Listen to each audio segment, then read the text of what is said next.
What would you do if your phone rang at 3 a.m., displaying a number you've never seen before? A number whispered about on the darkest corners of the internet. Would you pick up, knowing some calls should never be answered? Tonight's story is not for the faint of heart. It's about a name you might recognize.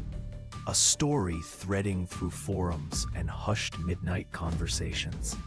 It happened to Mara, a skeptic in all things occult, until 3 a.m., when a single ringtone upended everything she believed about what's real and what lies just beyond the dial tone.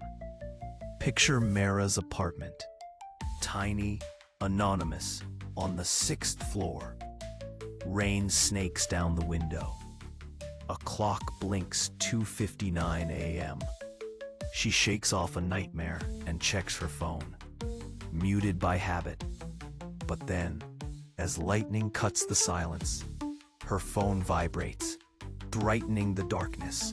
A number, repeating zeros and sevens, pulses on the screen like a Morse code no one should ever decipher. The lore of the haunted number is simple. Never answer. To do so, the legends say, is to invite something in, to cross a line between loneliness and something much, much worse. Mara scoffs, of course, but as the screen throbs, she feels a pressure behind her eyes, like a memory she can't quite access. Sleep-deprived bravado pushes her to answer. The screen flickers, colors draining. A rasping voice, distorted, layered, like whispers buried under static, presses through. I have seen you. I am coming. Then, silence, dial tone. Reality resumes, only colder, heavier, warped at the edges. Sleep becomes impossible. Shadows ripple as she walks down her hallway. Lights dimming inexplicably behind her. Doors creak open an inch further than she left them. The faint smell of earth, wet and sweet and wrong, slips into her dreams.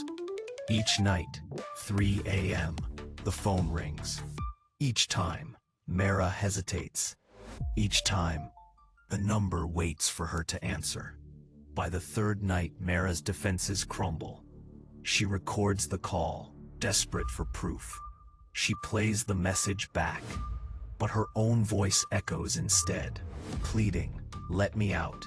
It's not me. How can that be?" She never spoke, never uttered those words. And yet, her voice, genuine, terrified, leaves no room for denial. You see, Mara isn't reckless. She's alone. Her friends don't believe her growing paranoia, chalk it up to insomnia, social withdrawal. But you remember what that kind of isolation feels like. The room pressing in, the doubt, the certainty that something is watching from just beyond the spill of lamplight. Mara's fear becomes yours. Each ring pulses like a heartbeat. Desperate, Mara dials the haunted number in daylight. All circuits are busy, the operator says. No record of such a number exists, her carrier insists.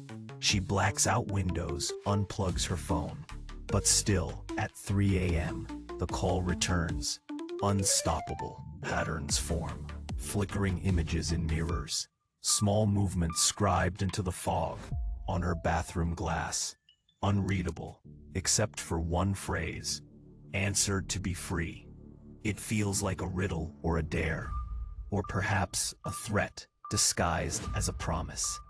Neighbors begin to complain of strange noises from her apartment.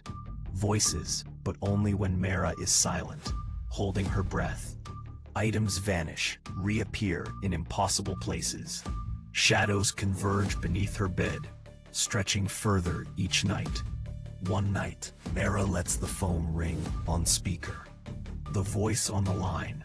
Her voice again, but older, hollow, venomous. tells the story of everything that will happen to her in the next week. Lost time, missing memories, waking up cold and soaked with rainwater inside her own locked apartment. She starts cataloging her nights, filling journals with time slips and audio logs.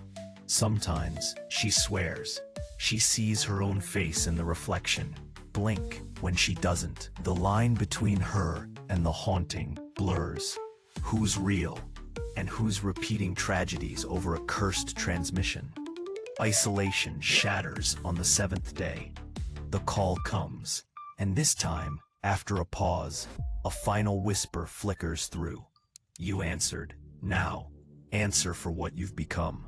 The phone's plastic softens under her grip, pressing inward, as if an invisible hand clutches tightly from the other side.